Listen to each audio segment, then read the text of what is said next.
Ethan Harlow had not cried in 4 years. Not at his wife's funeral. Not the night he buried her wedding ring in the dirt and told himself he was done feeling anything. But when he pulled back that wagon canvas and saw a 4-year-old girl sitting beside her dead mother humming to keep the dark away, something inside him cracked open that would never close again.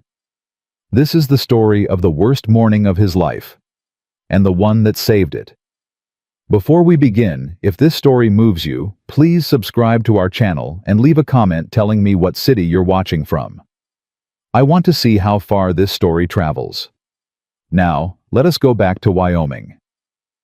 Summer, 1876. The day everything changed. The buzzards were the first sign.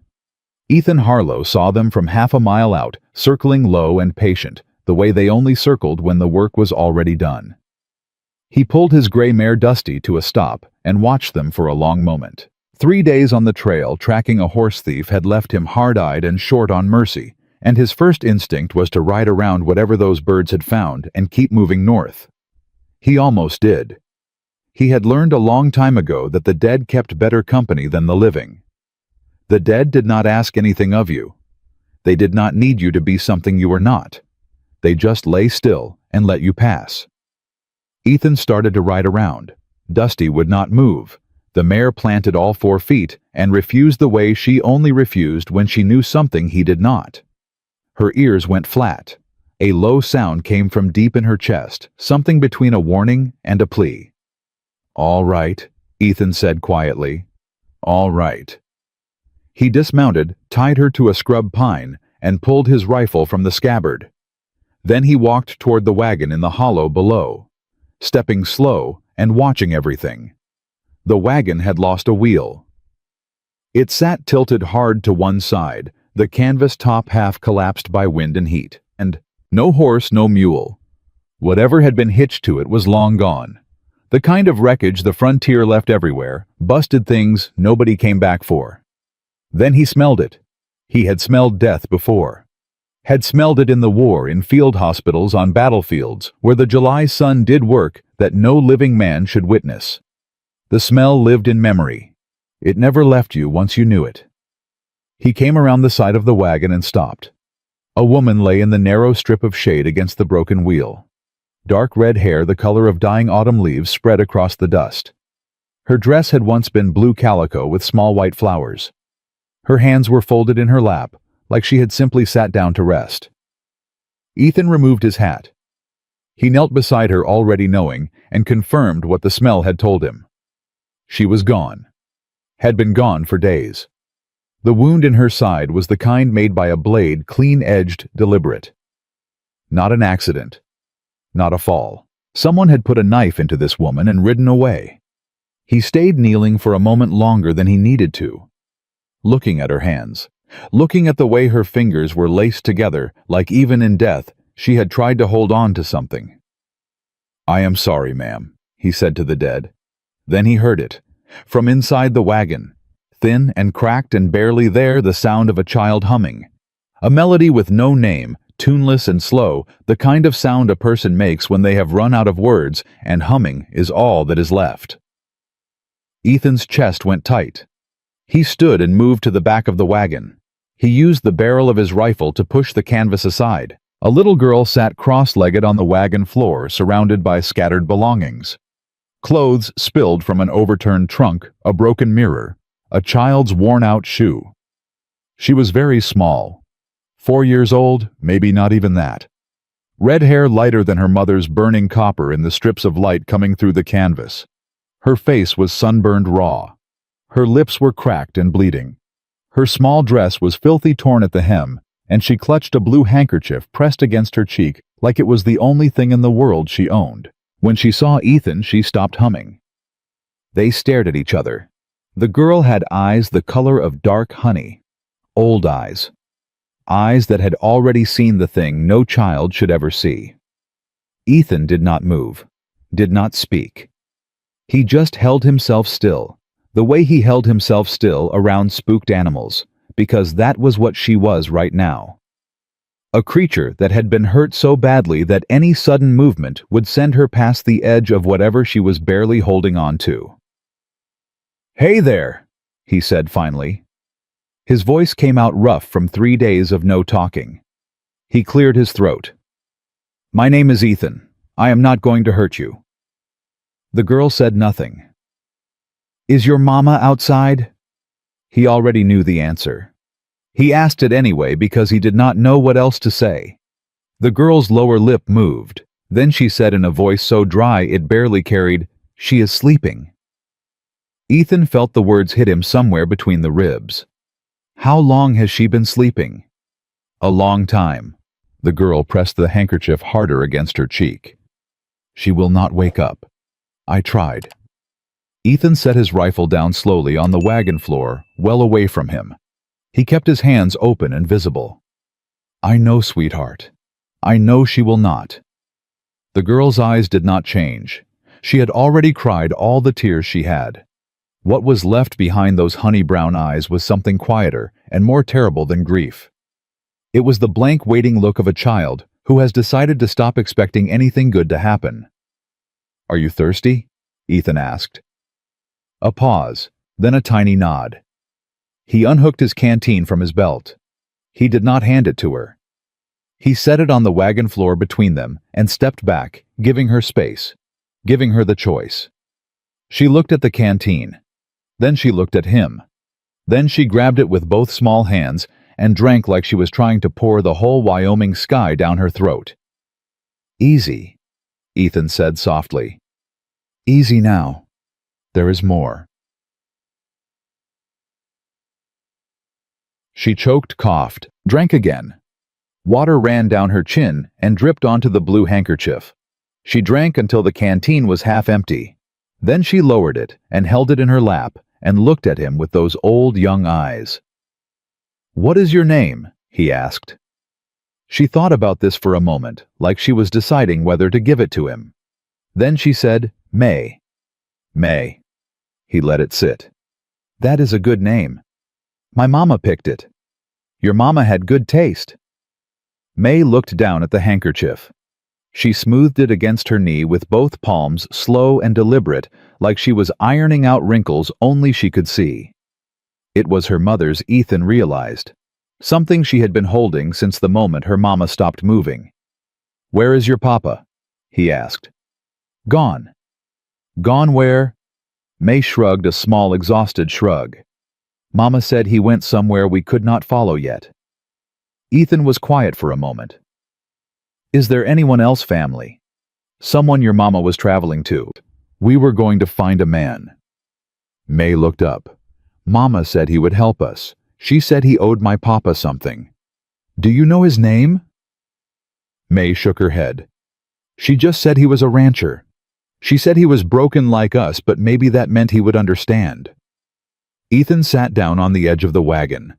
The wood groaned under his weight. "May, I need to take a look around out there. Then I need to take you somewhere safe, somewhere with food and shade and a real roof. Is that all right with you?" May looked toward the canvas flap, toward where her mother lay. "I am not leaving her," she said. "I know. We will take care of her first. I promise." "She is cold now." May's voice did not waver. It just went flat the way a child's voice goes flat when they have already processed the unbearable and are just reporting facts. "I put my blanket on her, but she is still cold." Ethan closed his eyes for 1 second. Then he opened them. "I know, sweetheart. I know." He climbed out of the wagon and walked around to where the woman lay. He crouched and examined the wound in her side more carefully. Clean puncture, no defensive wounds on her hands. She had not seen it coming, or she had seen it coming and known there was nothing she could do. Either way, the person who did this had known exactly what they were doing. He searched the ground around the wagon. Boot prints nearly blown away by 2 days of wind. A man's boots. Someone light on their feet, deliberate, experienced. The tracks led north and vanished into rocky ground within 50 yards. Inside the wagon, Ethan searched through the scattered belongings. Most of it was ordinary traveling clothes, a small Bible, a child's rag doll missing one button eye. He found letters tied with a piece of twine and a leather journal wedged beneath the overturned trunk. This story was posted on the channel The Rusty Saddle. Please do not repost it in any form. We are close. 40 miles north of Elk Creek is a ranch belonging to a man named Ethan Harlow. Warren told me about him before he died. Said Harlow was the most decent man he ever served with and the most destroyed. Said if the worst happened, bring May to him. Said a man carrying that much guilt will do anything to set it right. God forgive me for using him this way. But May must survive. That is the only thing that matters anymore. Someone is following us. He has been following us for 3 weeks. If you are reading this, Ethan Harlow, then I am already gone. Please. She is 4 years old. She has nobody left. Please. The journal was signed Ruth Voss. Ethan read it twice. His hands were not steady by the time he finished. He looked through the other papers. At the bottom of the stack beneath the letters, he found a document with an official seal. A land claim. Mining rights to a silver deposit in Colorado Territory, registered to Ruth Voss, deceased. Worth a great deal of money to the right person. Worth a great deal of danger to a 4-year-old girl who did not know she owned it. Ethan folded both documents and put them inside his coat. May appeared beside him without warning. She had climbed out of the wagon by herself and was standing 3 feet away, holding the handkerchief and looking at her mother with the same flat, waiting expression she had worn inside. "Did you find something?" she asked. "Some papers." "Are they important?" "Yes." May nodded slowly. Mama was always careful with papers. She said papers were how people stole things without using guns. Ethan looked at this 4-year-old child who had been alone with her dead mother for 3 days in the Wyoming heat, who had rationed the last of the drinking water, and kept herself alive on nothing but stubbornness and a threadbare handkerchief. And he felt something shift inside his chest. Something that had been locked for a very long time. "May," he said carefully, "did your mama ever talk about someone following you? Someone she was scared of?" May's fingers tightened on the handkerchief. "She called him the Shadow." "Did she say his name?" "No." May looked up at him. "She just said he never stopped. She said no matter how far we ran, he was always there waiting behind the next hill." A pause. "Is he the one who made her sleep?" Ethan held the girl's gaze. "I think so." "Will he come for me?" Ethan was quiet for one moment. One honest, careful moment. "Not if I can help it," he said. May studied his face the way children study faces, completely, without pretense, looking for the lie. She was 4 years old, and she had already learned that adults lied when they were scared. "How do I know you will not leave?" she asked. "You do not," Ethan said. "Not yet. But I am still here right now. That is a start." May considered this. Then she held out the handkerchief. "You can hold this," she said. "It smells like Mama. If you hold it, you cannot run away because you would have to give it back." Ethan took it.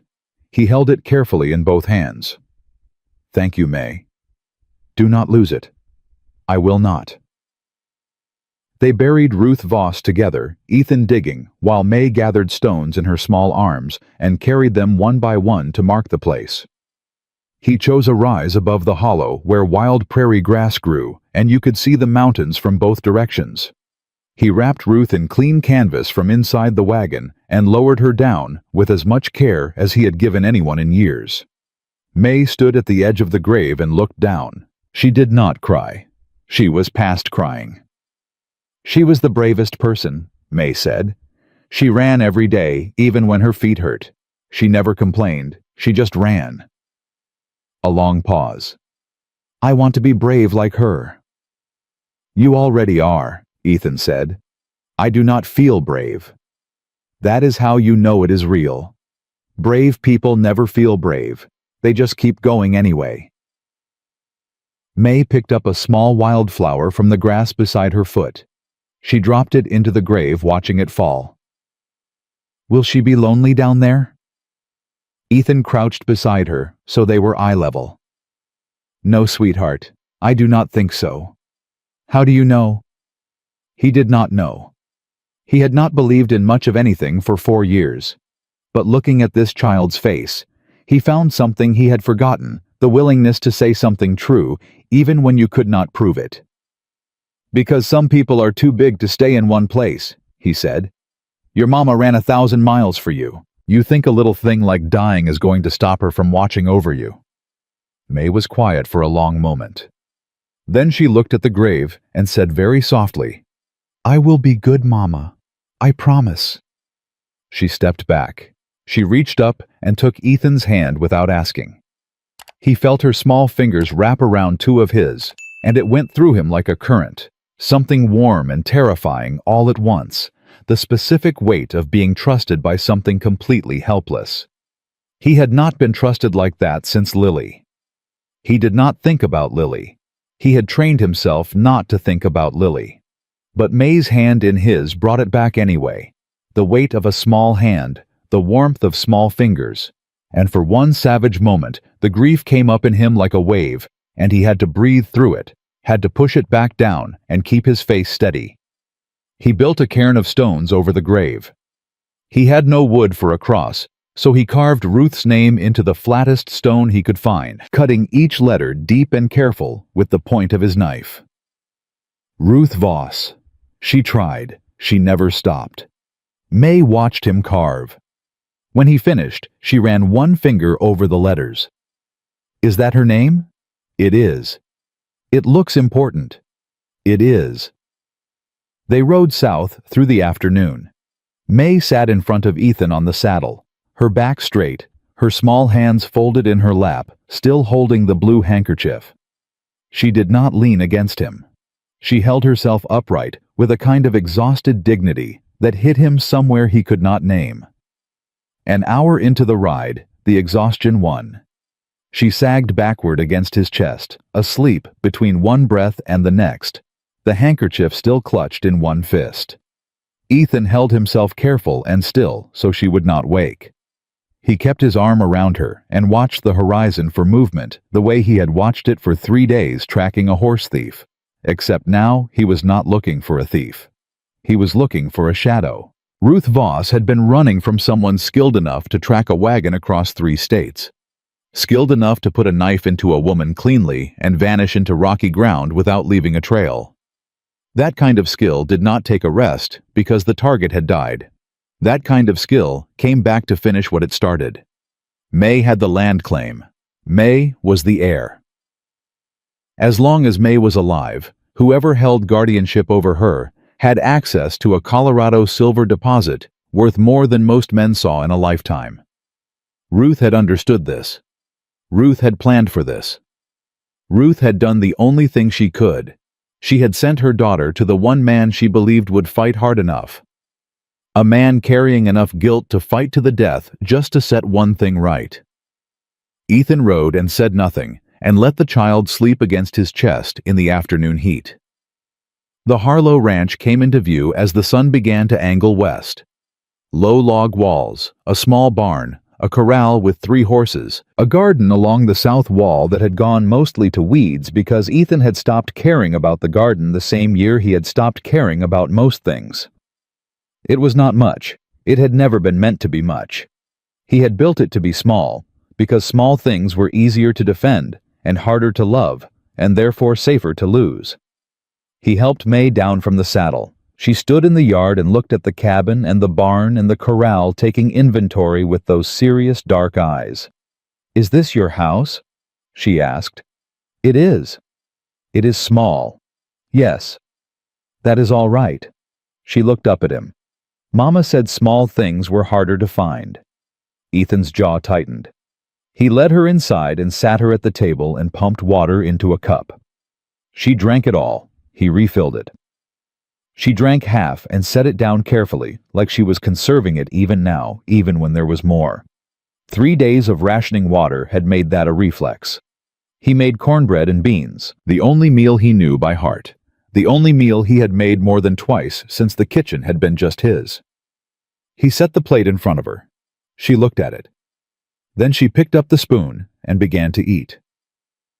She ate fast, at first hunched over the plate, and then she caught herself. This story was posted slowed on the down channel The Rusty and sat up Saddle. straight, the way Please do not someone had taught her repost to it in sit any at a form. table. Even the moment of catching herself, told Ethan everything about the kind of mother Ruth Voss had been. When she finished, she looked up at him. "Thank you." "You are welcome. Mama said you always say thank you even when you are sad, especially when you are sad." Ethan sat down across from her. "Your mama sounds like she was something. She was everything."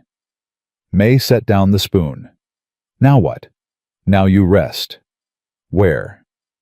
He pointed to the bed in the corner. His bed, not that he slept in it anymore.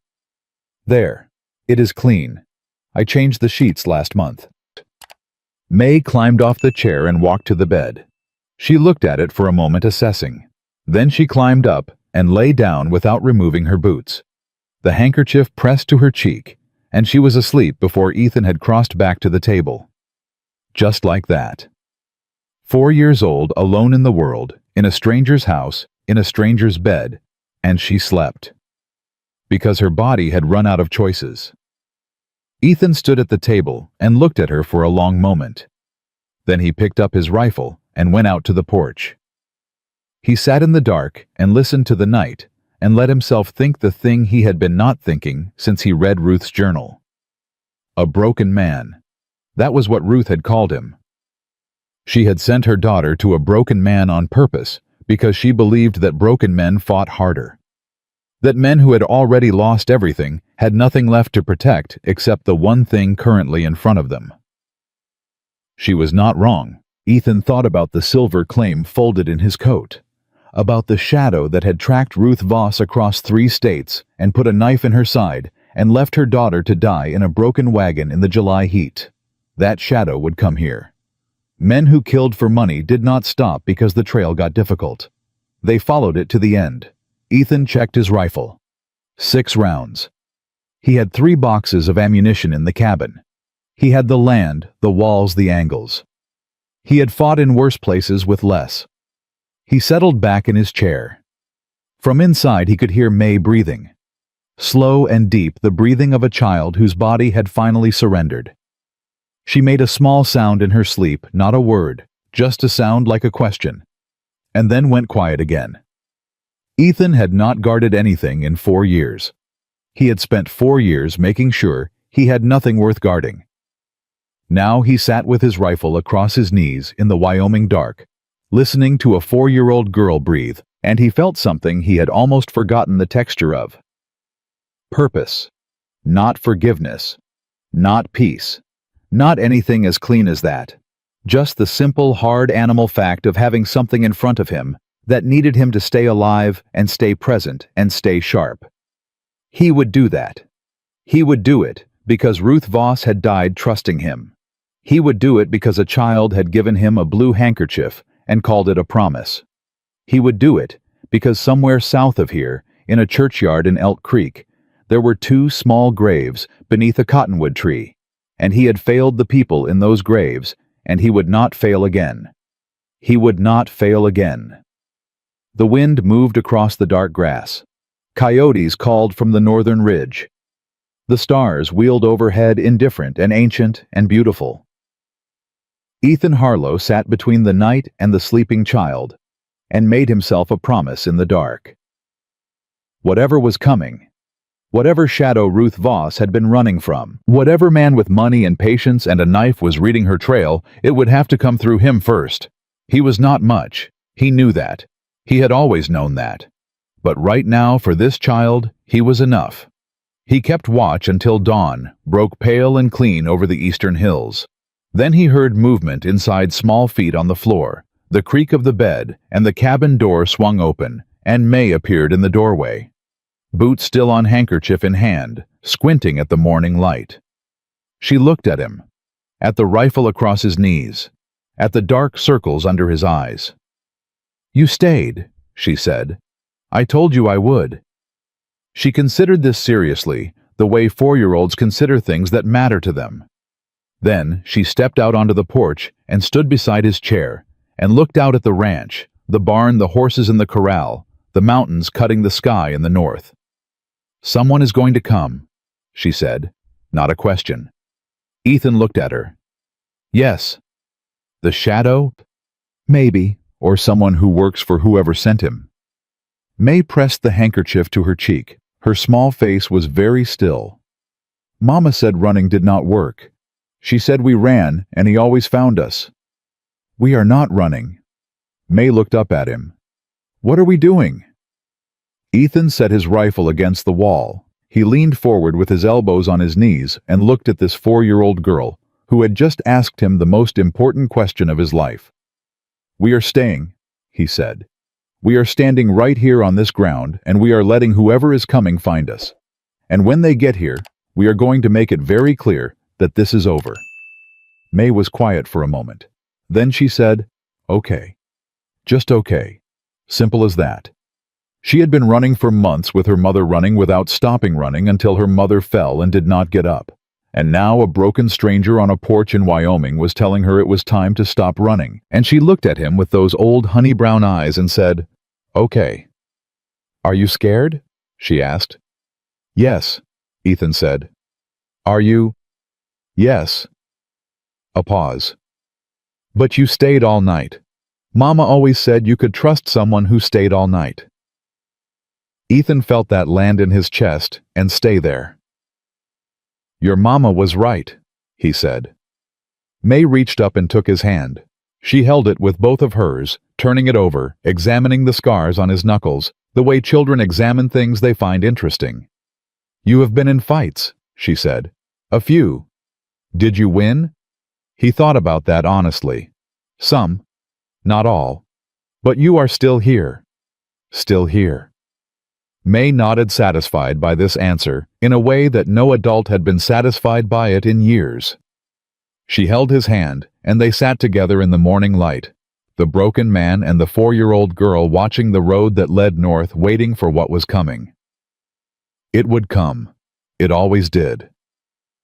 But for the first time in 4 years, Ethan Harlow was ready. 3 days passed before Elk Creek came to them. It was Agnes Beaumont who rode out first because Agnes Beaumont always knew everything before anyone else did, and considered it her personal responsibility to act on that knowledge before the universe had a chance to make a mess of things. She arrived at the Harlow Ranch on a Tuesday morning, her gray horse moving at a pace that suggested urgency without admitting panic, and she tied up at the post and walked to the porch like she owned the ground she stood on. Ethan met her in the yard. Agnes was 61 years old and built like a woman who had outlasted everything the frontier had thrown at her, which she had. She ran the general store in Elk Creek and knew every piece of business in a 50-mile radius, most of it, before the people involved knew it themselves. She looked at Ethan with sharp gray eyes and said without preamble, "Tommy, at the livery, said you rode in 2 days ago with a child. Red hair, very small. Said you looked like you had not slept. Tommy talks too much. Tommy is 17 and lonely. Where is she?" Ethan stepped aside. Through the open cabin door, May was visible at the table, drawing something on a piece of brown paper with a stub of charcoal. She had been drawing all morning horses mostly, and what appeared to be a very large dog that did not exist yet, but that she had informed Ethan they were going to get. Agnes looked at the child for a long moment. Something moved through her face that she did not let stay long enough to name.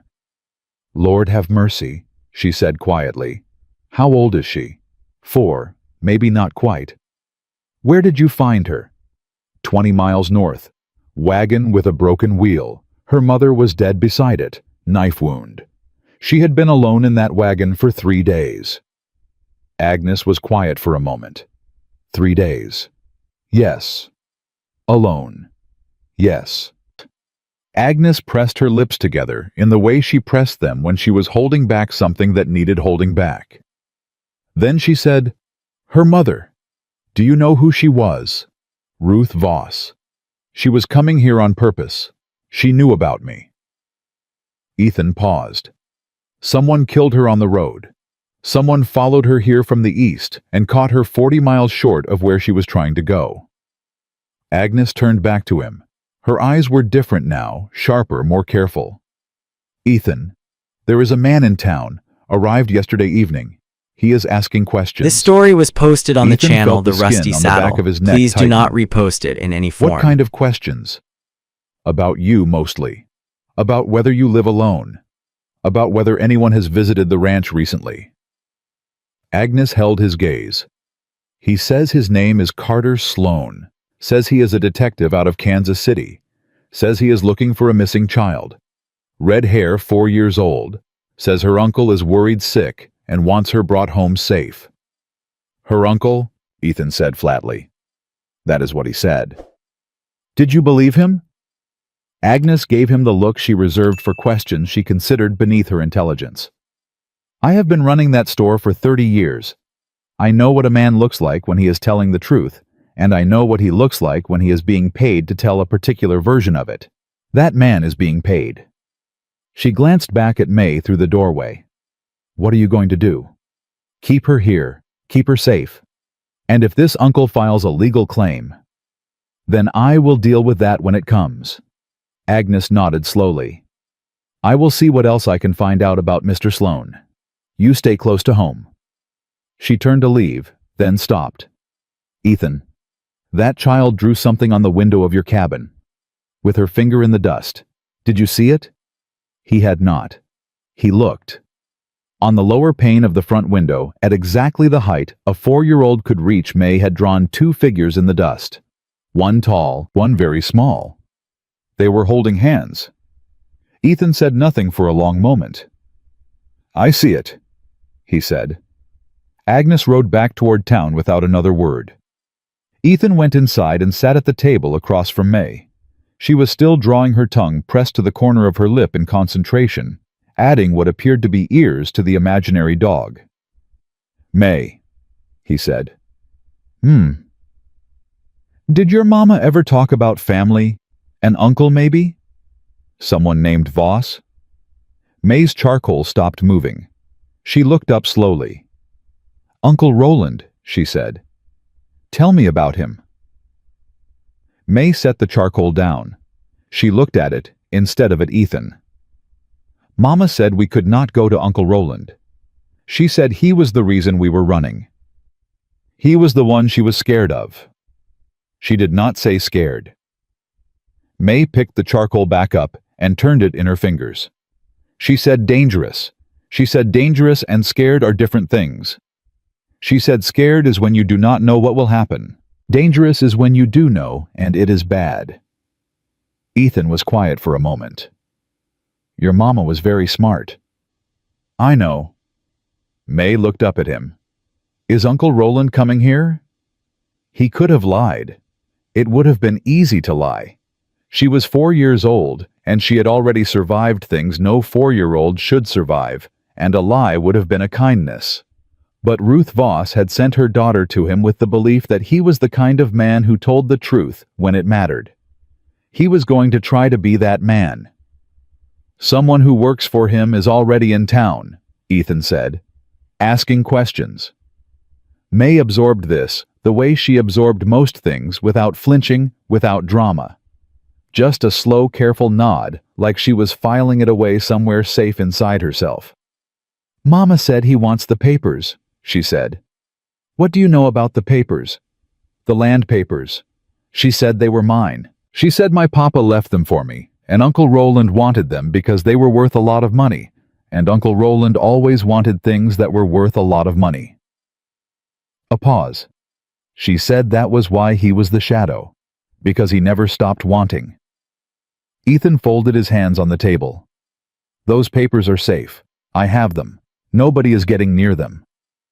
May looked at him directly. Nobody got near my mama either, she said. Until they did.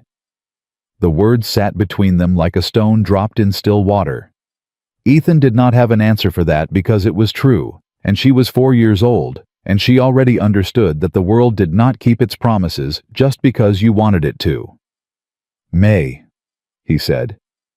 Look at me. She looked at him. I am not your mama. I cannot promise you what she promised you. But I can tell you this." He leaned forward.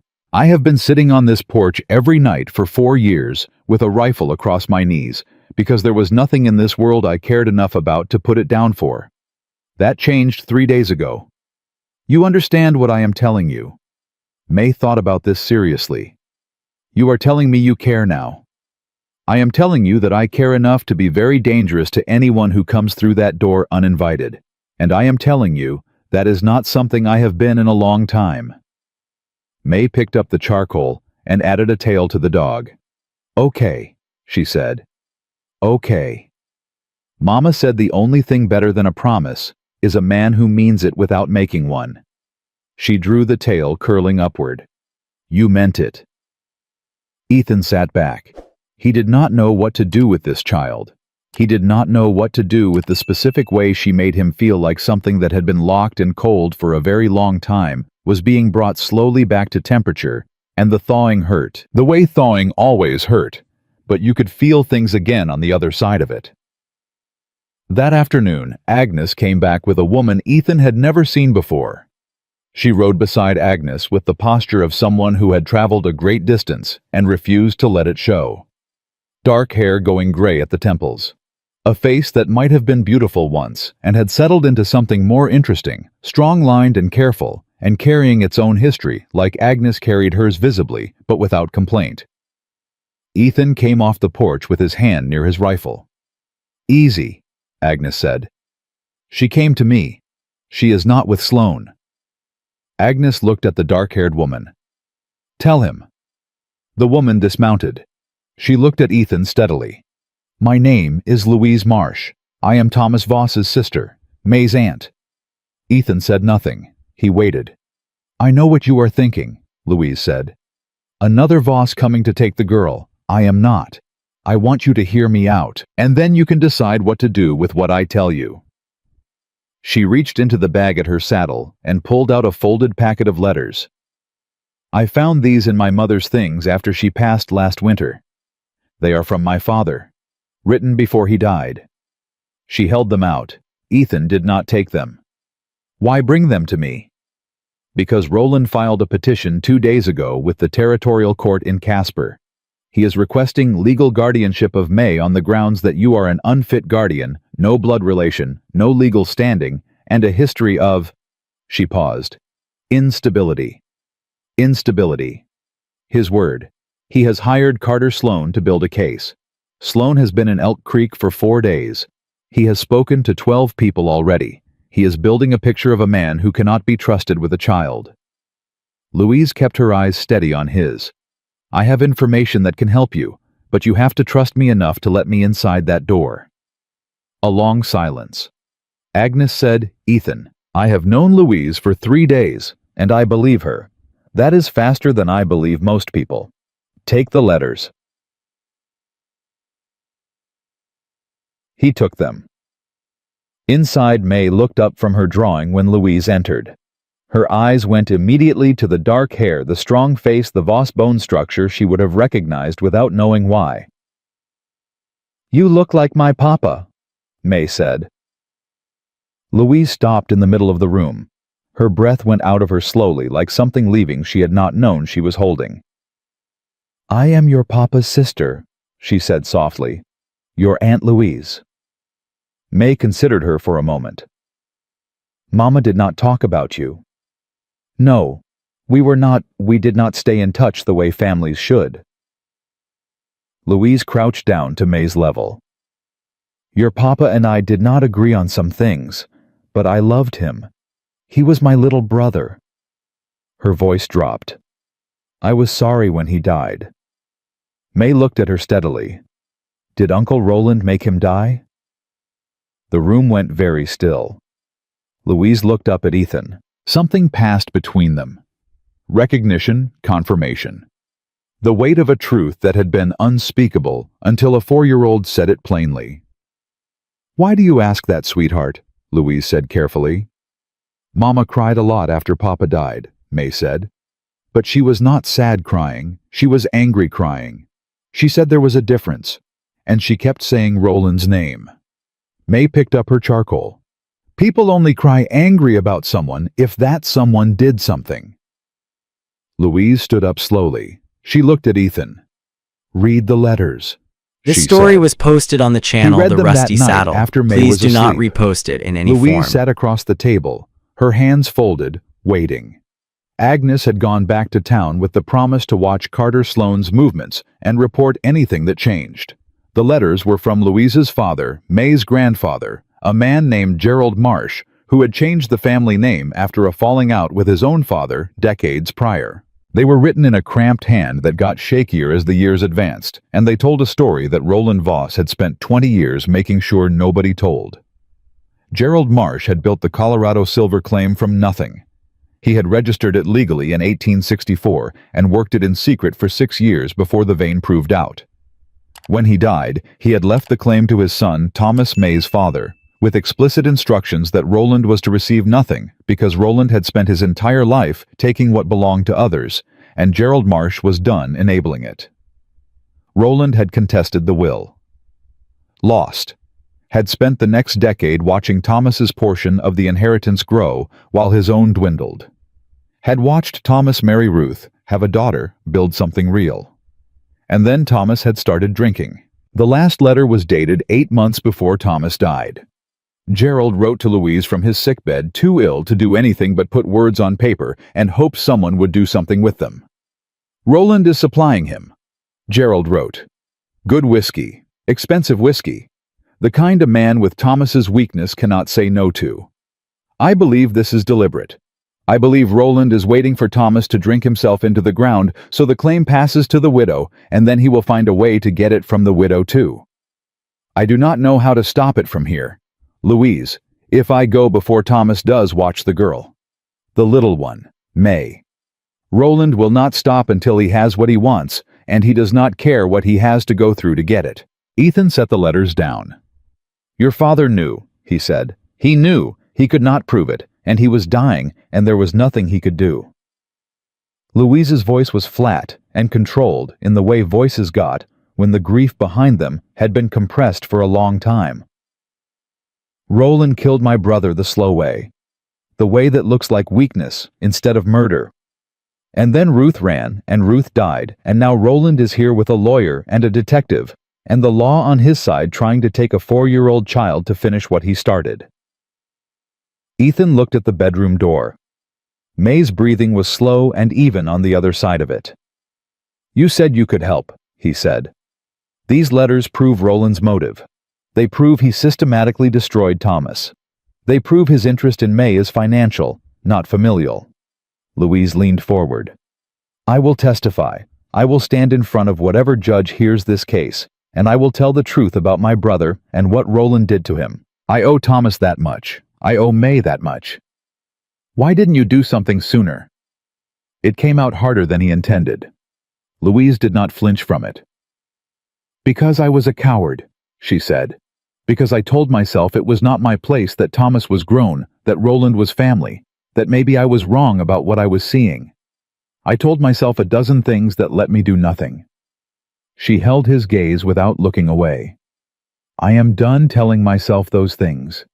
If you will let me help, I will help. And if you will not, I will understand that too, because I have not earned trust, and I know it. Ethan was quiet for a long time. From the other side of the door, May made a small sound in her sleep. Not distress, just the sound of a dreaming child, a sound so ordinary and so fragile that it pulled at something in Ethan's chest, like a fishhook. You can stay tonight, he said. Agnes can put you up in town after that. I want you within reach, but not in this house. If Sloane is watching the ranch, I do not want him seeing 2 adults and thinking we have something to hide. Louise nodded. Agreed. And Louise. He waited until she looked at him. If this is some arrangement between you and Roland, if you are here to get close to May and report back, I will find out, and I will not be civil about it. I know, she said. I would not expect you to be. She slept in the chair by the stove. Ethan went back to the porch. The night was cool and very clear. the stars dense overhead, the kind of sky that made Wyoming beautiful in ways that almost made up for everything else it was. Almost. He sat with his rifle and thought about Roland Voss, a man he had never met, a man who had destroyed his own brother.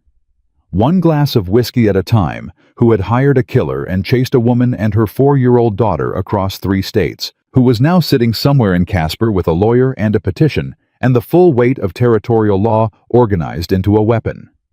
A man who did not use bullets. A man who used systems, paperwork, patience.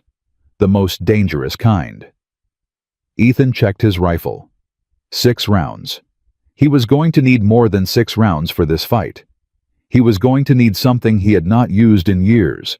Strategy, allies, and the willingness to stand in front of people who had already decided what he was, and say, "You are wrong about me, and I can prove it, and I am not moving." Inside, May slept on, dreaming her 4-year-old dreams, holding her mother's handkerchief against her cheek. Ethan kept watch. He would keep watch until this was over, however long that took. Depth. Roland Voss arrived in Elk Creek on a Thursday. Ethan heard about it from Agnes before he heard the horse, which was how Agnes preferred things to operate. She rode out at first light, tied up fast, and came straight to the porch with the look she wore when the news was bad, but manageable, which was different from the look she wore when it was bad and not manageable, and Ethan had learned to read the difference. "He is here," she said. "Came in last night on the late stage from Casper. Took the best room at the boarding house. Had dinner with Carter Sloan for 2 hours." She paused. "He brought a lawyer, man named Quaid, Harlan Quaid, out of Kansas City. Expensive suit. The kind of expensive that means he wins cases for a living." Ethan said nothing. "Ethan, Quaid filed additional paperwork this morning with Marshal Briggs. They are requesting a formal hearing before Judge Whitmore. 30 days. 30 days. To make their case for guardianship. Roland Voss as blood relation versus you as..." Agnes stopped. "As what?" "As an unfit stranger with no legal standing." She held his gaze. "Those are Quaid's words, not mine." Inside the cabin, May was at the table, eating the cornbread Ethan had made before dawn, pulling it apart in small pieces, and eating each piece separately, with a seriousness that suggested this was a ritual with rules only she knew. She had not heard any of this. Ethan intended to keep it that way for as long as he could, which he knew would not be long because May noticed everything. He went inside and poured himself coffee and stood at the counter with his back to the room for a moment, just breathing. "You are worried," May said behind him. He turned around. She was looking at him over her cornbread with those steady dark eyes. "I am thinking," he said. "Those look the same on you." She tore another piece of cornbread. "Is it Uncle Roland?" He set his coffee down. He pulled out the chair across from her and sat. "He is in town." May's hands went still on the bread. "He wants to take you," Ethan said. "He is going to try to do it through the court. A judge will decide." He kept his voice level and his eyes on hers because she deserved that eye contact, the truth, no softening. "I am going to fight it. Louise is going to help me. Agnes is going to help me. But I need you to know what is happening." May was quiet for a long moment. The kind of quiet that was not emptiness, but its opposite. Full, dense, something being processed at a depth 4-year-olds were not supposed to have access to. "Will the judge believe him?" she asked. "He might. Roland has money and a lawyer, and the law about blood family on his side." "Does the law care what I want?" Ethan looked at her. "I am going to make sure it does." May looked down at the cornbread. She pressed one small piece flat against the table with her thumb slowly, deliberately. "Mama said the law was supposed to protect people, but she said sometimes the law protected the wrong people because the wrong people had more money. Your mama was right about a lot of things. If the judge says I have to go," May looked up, "will you let them take me?" He did not hesitate. "No. What will you do?" "Whatever I have to." May pressed the cornbread flat again. Then she said quietly, I do not want to go with him. I do not know him. He has never talked to me or held my hand, or—" She stopped. She pressed her lips together. "He just wants the papers. I know that. Even if nobody tells me, I know that." "I know you know. So why does the court not know it? We are going to show them." Ethan leaned forward. "May, I need you to trust me for 30 days. Can you do that?" She looked at him the way she had looked at him the first morning on the porch, assessing, measuring, running some internal calculation that had nothing to do with age and everything to do with what she had learned about the world in 4 hard years. "You still have Mama's handkerchief," she said. He reached into his coat pocket. He had been carrying it every day. He set it on the table between them. "I told you I would not lose it," he said. May looked This at the story was handkerchief posted for a on the long channel moment. The Rusty Saddle. Then she picked Please it up do and not pressed it to repost her it cheek in any and closed form. her eyes. When she opened them, she said, "Okay, 30 days." Roland Voss came to the ranch that same afternoon. Ethan saw him coming from a quarter-mile out and was in the yard by the time the horse stopped at the fence. He stood with his rifle not raised, but present held loose at his side, making no effort to conceal it or apologize for it. Roland Voss was perhaps 50 years old, and everything about him was expensive and deliberate: the cut of his coat, the quality of his horse, the particular way he carried himself, that said he had never once in his life been in a room and not been the most important person in it. He had Thomas Voss's bone structure, without Thomas Voss's warmth, the way a copy of something beautiful could be technically accurate and completely wrong at the same time. He looked at the rifle. Then he looked at Ethan. Then he smiled slowly in a way that did not reach anywhere near his eyes. "Mr. Harlow," he said, "I appreciate you seeing me. I did not invite you." "No, I suppose you did not." Roland glanced toward the cabin. "Is she inside?" "She is." "I only want to see her. I am her family. Surely you can understand." "What I understand," Ethan said, "is that a man who killed his brother's wife and left her daughter to die in a broken wagon in the July heat does not get to use the word family to me." Roland's smile did not move. It was not the kind of smile that responded to things. It was the kind that was simply worn like a piece of clothing. "That is a serious accusation." "It is a fact." "You have no proof of anything." "Not yet." Roland looked at him for a long moment. The smile stayed. Behind it, something calculated and patient shifted slightly, the way a card player's expression shifts when he realizes the other man might actually be holding something. "Mr. Harlow, I have come a long way, and I have a great deal of patience. I have a lawyer, and I have the law, and I have the simple biological reality that I am that child's closest living blood relative. You are a stranger who found her on the road. In 30 days, Judge Whitmore will hear this case, and he will rule according to the law, and the law is quite clear on matters of family." "The law also has exceptions," Ethan said, "when the blood relative's interest is not the child's welfare." Something flickered behind Roland's eyes. Just briefly. "I want what is best for May."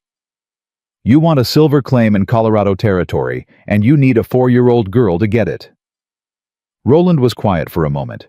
Then he said very quietly in a different voice than the one he had been using lower stripped of the performance, "I offered your predecessor the same deal I will offer you. Sign over guardianship. I will give you money enough to start over somewhere clean, somewhere without whatever it is you are running from out here on this empty ranch. The girl gets her inheritance at 18. Everyone walks away whole."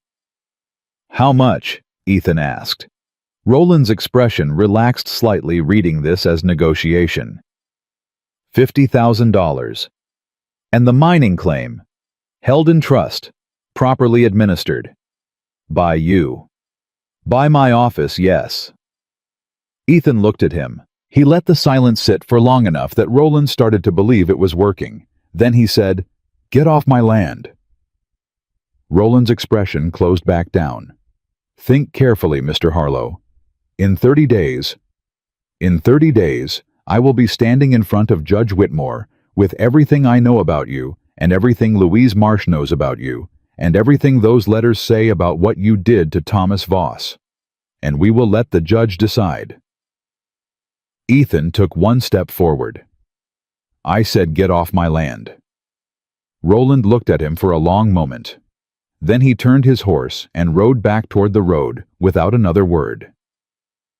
Ethan stood in the yard until the sound of hoofbeats faded. Then he went inside. May was sitting on the floor with her back against the wall beside the door. She had heard everything. She looked up at him. "You said no." "I said no." "He offered you money, and you said no." "Yes." May pulled her knees to her chest. "Why?" Ethan sat down on the floor beside her. It was an undignified thing to do, and he did it anyway because she was 4, and the floor was where she was, and that was where the conversation needed to happen. "Because you are not something I sell," he said. May was quiet. "And because your mama died trusting me to do this right," he said.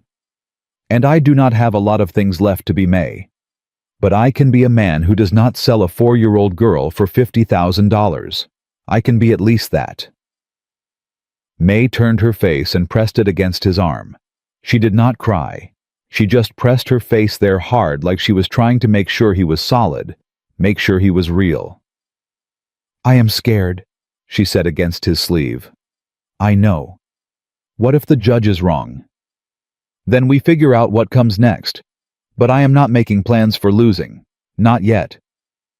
May lifted her face. Her eyes were dry. "Mama made plans for losing. That is why she had the journal. That is why she was coming to find you. Your mama was smart. She was scared too, though. I could hear it at night when she thought I was sleeping. She would talk to Papa like he was still there. She would say, 'Daniel, I am doing my best. I am doing my best.'" May's voice was very small. She never stopped being scared. She just kept going anyway. Ethan put his arm around her small shoulders. She leaned into it this time all the way, let her weight settle against his side, the way she had not allowed herself to do in the saddle the first day when she was still deciding. "That is what we are going to do," he said. "We are going to be scared and keep going anyway. Like her. Like her." The next 2 weeks were the longest of Ethan's life, and they were not long in the dramatic way. No gunfights, no midnight chases, nothing that looked from the outside like a story anyone would tell. They were long in the quiet way, the grinding daily way, the way of a man trying to hold a life together against the slow, bureaucratic pressure of money and law and a patient enemy who did not need to fire a single shot. Carter Sloane was everywhere. Ethan heard it from Agnes daily. Sloane at the saloon, Sloane at the church. Sloane sitting on the steps of the general store asking questions of anyone who would stand still long enough to answer them. He was building a file. Witness statements, records a portrait of Ethan Harlow assembled from fragments until it looked like the thing Roland Voss needed it to look like. Louise came to the ranch every other day. She and Ethan sat at the table after May was asleep and went through the letters, the land documents, every piece of evidence they had, and Louise told him everything she knew about Roland, which was more than she had told him the first night and less than she was still working up to telling him. He could feel it, the information she was holding, because she was not sure yet if it would help or hurt. On the 14th day, she told him. 3 women, she said. She set a small stack of papers on the table between them. In the last 10 years, 3 women Roland courted seriously, all of them wealthy, all of them died. Ethan looked at the papers, death records, newspaper clippings, a coroner's report from St. Louis dated 1871. Accidents, Louise said, a fall, a drowning, a fire. She paused on that last word, and Ethan felt it hit him in a specific place. I cannot prove he was responsible, but the pattern 3 women, 3 deaths, 3 estates that benefited him in various ways. It is enough to raise a question. In front of the right judge, yes. Louise folded her hands on the table. I have been holding this because I did not know if presenting it would help May or just make Roland more dangerous. A cornered man is a different kind of problem. He is already cornered, Ethan said. He just does not know it yet. Outside, the wind moved through the grass in long, quiet waves. Somewhere in the barn, one of the horses stamped and settled. "Ethan," Louise said. "Sloan came to see me today." He looked up. "He offered me money," she said. This story was "To change posted my on the testimony, channel The Rusty Saddle. to say that the Please letters do not were repost forgeries, it in any form. to say I had misremembered things." She held his gaze steadily. "I told him no." "Did he threaten you?" "He implied things. Nothing I could not live with." A pause. "But it means Roland knows we have the letters. He knows what we have, and he is trying to close the gap before the hearing." Ethan was quiet for a moment. "How much time do we have?" 16 days. 16 days. He thought about May sleeping on the other side of that door, one small fist wrapped around a worn blue handkerchief, dreaming whatever dreams she dreamed. He thought about Ruth Voss, writing in a journal on the last night of her life. He thought about a Colorado silver claim and a patient, careful man who had spent a decade destroying people, one careful, invisible step at a time. "I need to go into town tomorrow," Ethan said. "I need to talk to Marshal Briggs." Louise looked at him. "About what?" "About the fact that Carter Sloan is tampering with witnesses. About the fact that Roland Voss has a pattern that deserves federal attention." He stood up. "Roland thinks this is a custody hearing. I am going to make it something else." The next morning, Ethan left May with Louise and rode into Elk Creek before the town was properly awake. He tied Dusty outside the marshal's office and went in without knocking, which Marshal Briggs tolerated because Briggs was a practical man who had learned that Ethan Harlow did not knock on doors when something was urgent, and it was easier to skip the formality than argue about it. Briggs was 45, heavy-set with a gray mustache and the patient, slightly tired expression of a man who had been enforcing law on the frontier long enough to know that the law was a tool, and tools needed to be used carefully, or they broke the thing they were meant to fix. He listened to Ethan without interrupting. He looked at the papers Louise had provided.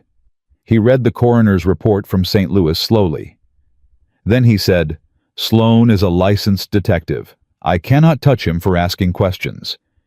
He offered money to Louise Marsh to change her testimony. That is witness tampering. Her word against his. She will testify to it under oath. Briggs tapped the coroner's report with one finger. "These 3 women. You are saying Roland Voss. I am saying the pattern needs federal eyes on it.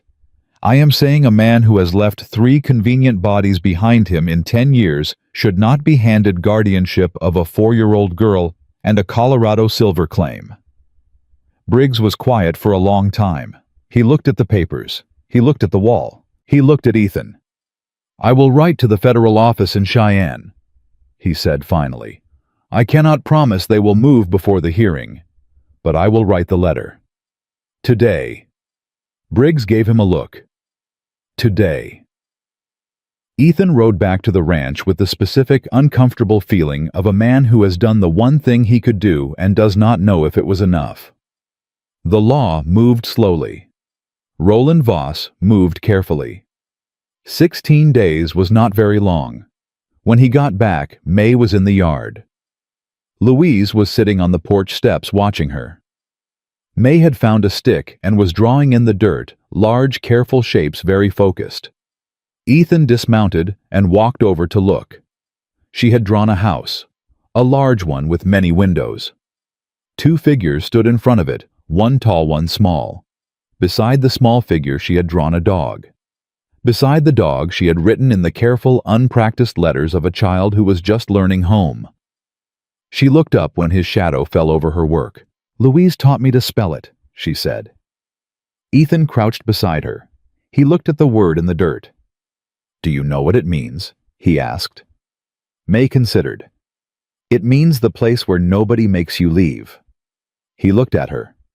"Is that right?" she asked. He put his hand over hers on the stick. That is exactly right, he said. May looked at the drawing for a moment longer. Then she said, very quietly without looking up, I want it to be here. This house. I want this to be the home. Ethan's throat tightened. He did not trust his voice for a moment. When he found it, it came out lower and rougher than he intended. Then we fight for it, he said. May looked up at him. In 16 days, they would stand in front of a judge and argue for the right to call this patch of Wyoming ground what she had just written in the dirt. In 16 days, Roland Voss and his expensive lawyer and his careful patient machinery would lay out every reason Ethan Harlow was not enough. But right now, a 4-year-old girl was looking at him with her mother's courage and her father's eyes, and she had just told him what she wanted. That was enough. That was more than enough. It was everything. The night before the hearing, May could not sleep. Ethan knew because he could not sleep either, and somewhere around midnight he heard the small creak of the bed and the soft pad of bare feet on the floor, and then the cabin door opened, and she was beside him on the porch, her blanket dragged around her shoulders, her hair loose and sleep-tangled, the blue handkerchief in her fist. She did not say anything. She climbed up onto the chair beside his and pulled the blanket tight and sat. They watched the dark together for a while. Are you scared? She asked finally. Yes, me too. She pressed the handkerchief to her cheek. I keep thinking about Mama, about what she would say if she was here. What do you think she would say? May thought about it seriously. She would say, stop thinking about tomorrow and look at what is right in front of you. She always said that when I got scared about things that had not happened yet. A pause. She said the future was just a story you told yourself, and you could not live inside a story. Ethan looked at her. She was something, he said. She was everything. May lowered the handkerchief. Ethan, what if the judge says no? He had been waiting for this question for 16 days. He had been building the answer for just as long, not the answer that would make her feel better, but the true one, the one she deserved. Then I pick you up, he said, and I carry you out of that building, and we ride until we find a place where nobody knows Roland Voss's name. We start over. Different town, different name if we have to. Somewhere with good grass and a creek and room for that dog you keep drawing. May was quiet for a moment. That sounds like running. It is running. I am not going to lie to you about it. Mama ran. Her voice was small and very steady. It did not save her. I know. Ethan leaned forward with his elbows on his knees. But your mama was running alone. She was running sick and tired and out of road. We are not out of road yet, May, and you are not alone. He turned to look at her. You hear me? Whatever happens tomorrow, you are not alone. May looked at him for a long moment. Then she climbed off her chair and climbed onto his fitting herself into the space beside him, the way small children fit into spaces that seem too small for them all, angles and elbows, and absolute certainty that there was room. He put his arm around her. She leaned against him and looked out at the dark. Tell me about your little girl, she said. He had known this was coming too. Not tonight specifically, but eventually. May had seen the graves on the hill behind the ranch 3 days after she arrived, and had asked Agnes about them, and Agnes, because Agnes was Agnes, had told her the truth in as few words as possible. May had not brought it up since. She had been waiting for the right moment, and apparently this was it. Her name was Lily, Ethan said. How old was she? 3, almost 4, close to your age. May absorbed this. What was she like? Ethan was quiet for a moment. The way he was always quiet when Lily came up, not from pain exactly, not anymore, but from the effort of finding words big enough. She laughed at everything, he said. Birds clouds her own feet. She thought the world was the funniest thing that had ever happened, and she could not understand why everyone was not laughing along with her. He paused. She made her mother laugh. She made me laugh. She made everything lighter just by being in the room. "She sounds like sunshine," May said. That is exactly what she was. May turned the handkerchief over in her hands. "Do you think she would have liked me?" "I think she would have followed you around everywhere and tried to do everything you did. I would have let her." May looked up at the stars. "I never had anyone to play with. Mama and I were always moving. I used to pretend I had a little sister sometimes. I would talk to her at night." A small pause. This story was posted on the was channel talking The to Rusty Lily Saddle. and did Please not do know not it. repost it in any Ethan's form. throat closed. He held her tighter and did not say anything because there was nothing to say, and she did not need him to say anything. She just needed him to be there, solid and present and real, which was the one thing he could reliably be. They sat until the stars began to thin, and the sky in the east went from black to the deep blue that came just before dawn. Then May's head drooped against his arm, and her breathing slowed, and she slept, sitting up in the chair against his side, and Ethan stayed perfectly still, so she would not wake. He watched the day begin. He thought about everything that could go wrong in the next 12 hours, went through it methodically, the way he had gone through tactical situations in the war, not to frighten himself, but to be ready. Roland's lawyer was good.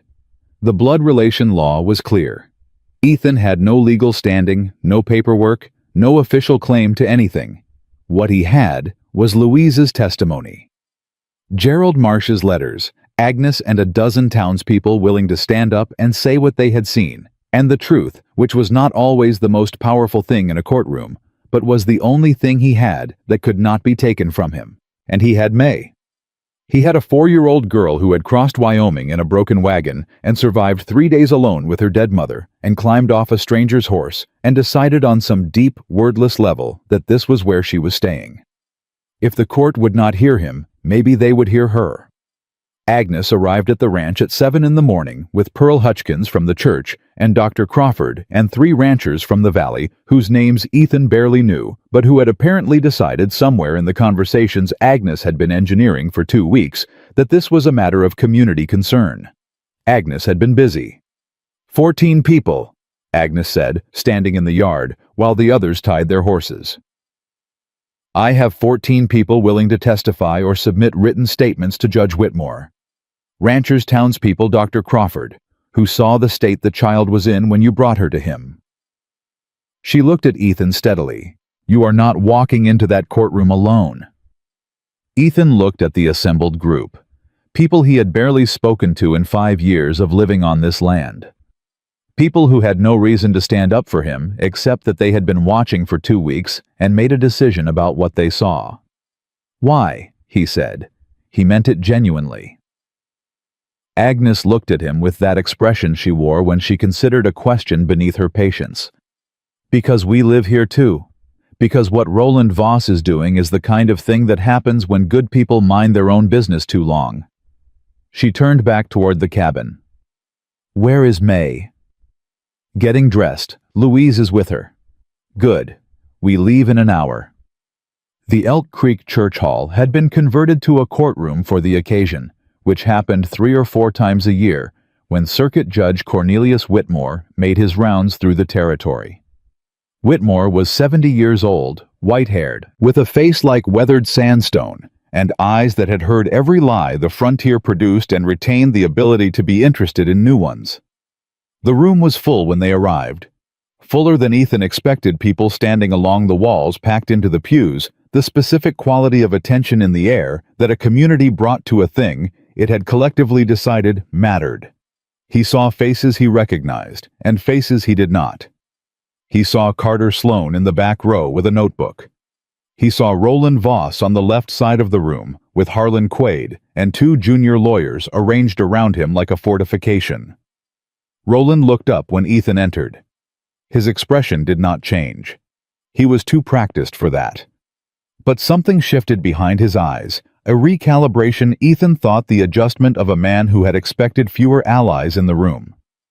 May walked in beside Ethan holding his hand. She wore the blue dress Agnes had brought her, red hair braided tight, her other hand clutching the handkerchief at her side. She looked at the room full of people and did not flinch. She looked at Roland Voss across the room and did not look away first. Roland looked away first. They sat on the right side with Louise Agnes and Arthur Grimes, who was Elk Creek's only lawyer, and who had been preparing for this with a focus that Ethan had found both reassuring and slightly terrifying. Grimes was small-rumpled and chronically underestimated, which was, he had explained to Ethan, his primary legal strategy. Judge Whitmore entered, and the room stood and sat, and then Whitmore's gavel came down once, and everything went quiet.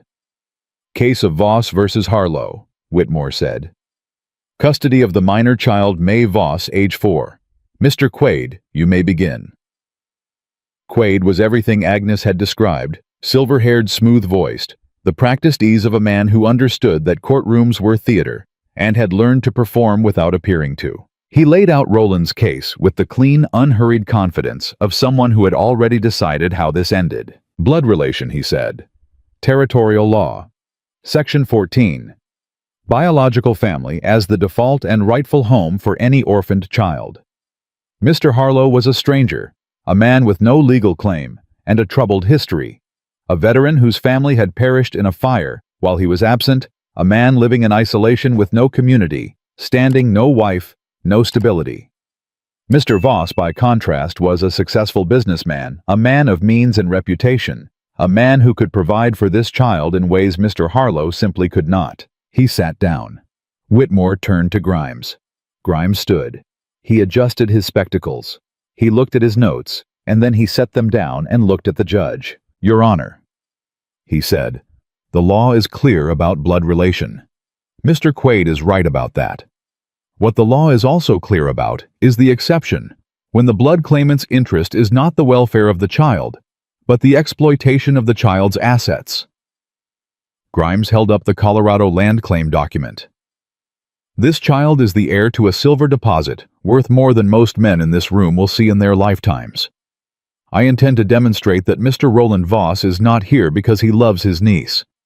He is here because he has spent 10 years trying to get his hands on this document, and May Voss is the last thing standing between him and it." Quaid objected. Whitmore overruled him.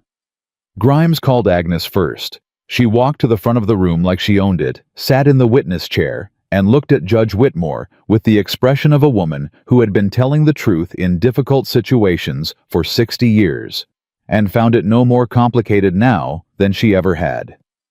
She described May's condition when Ethan brought her to Elk Creek: the sunburn, the cracked lips, the dehydration, the blank-eyed stillness of a child who had survived something that should not have been survivable. She described watching Ethan with May over the following weeks. The patience, the constancy, the way he sat on that porch every night with a rifle across his knees because he had decided this child would be safe and he was going to make it true with his body if necessary.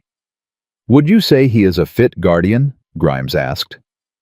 "I would say he is the best thing that has happened to that child since her mother died," Agnes said. "And I have known a great many people in 60 years, so that is not a statement I make carelessly." Quaid cross-examined. He pushed on Ethan's history, the fire, the drinking, the years of isolation. Agnes answered every question in the same steady voice and did not give him a single word he could use. Dr. Crawford testified about May's physical condition. The 3 ranchers testified to Ethan's character. Marshal Briggs testified about Carter Sloane's approach to Louise Marsh and the question of witness tampering, which made Sloane stop writing in his notebook and made Quaid's jaw tighten by a visible degree. Then Grimes called Louise Marsh. Louise walked to the front of the room and sat and looked at Roland Voss directly, which was something Roland did not expect, because he shifted in his seat and looked away, and Ethan saw Whitmore notice. Louise told the truth about her family, with the flat precision of someone who had been carrying it too long and was grateful finally to set it down. She described Roland's relationship with Thomas, the resentment, the competition, the years of watching his brother succeed.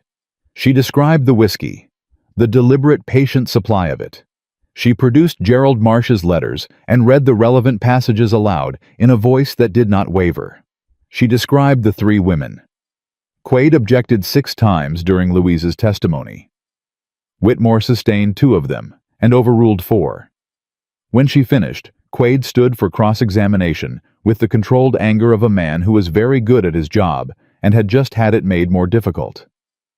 "Miss Marsh," he said, "you have made serious accusations against your client today. You allege murder manipulation, a decade-long conspiracy. And yet you bring us letters from a dead man and a pattern of coincidence. Is that correct?" "I bring letters from my father who watched it happen," Louise said. "And 3 death records. Coincidence is your word, not mine. You cannot prove Roland Voss caused any of those deaths. I can prove the pattern. This story was posted on the channel The Rusty Saddle. I can prove that every Please do woman not who died repost it had in any assets form. that benefited Roland Voss afterward." She looked at Quaid steadily. "I am not asking this court to convict him. I am asking this court to look at the pattern before they hand him a 4-year-old girl and a silver mine." Quaid sat down. Whitmore looked at Grimes. "Call your next witness." Grimes paused. He looked at Ethan. This was the moment they had discussed. Ethan stood. He walked to the front of the room and sat in the witness chair and looked out at the assembled faces. He saw Agnes, solid and sure. He saw Louise with her hands folded. He saw the 14 people who had come to stand with him. He saw Roland Voss watching him with patient, calculating eyes. And he saw May in the front row holding the blue handkerchief in both hands, watching him with her mother's face and her father's eyes, and a 4-year-old's absolute terrifying trust. Grimes said, "Mr. Harlow, why should this court grant you guardianship of May Voss?" Ethan looked at Grimes, then at the judge, then at the room. "I should not," he said. The room went very still. "I am not a good man," Ethan said. "I have a history of failures that Mr. Quaid is welcome to read into the record.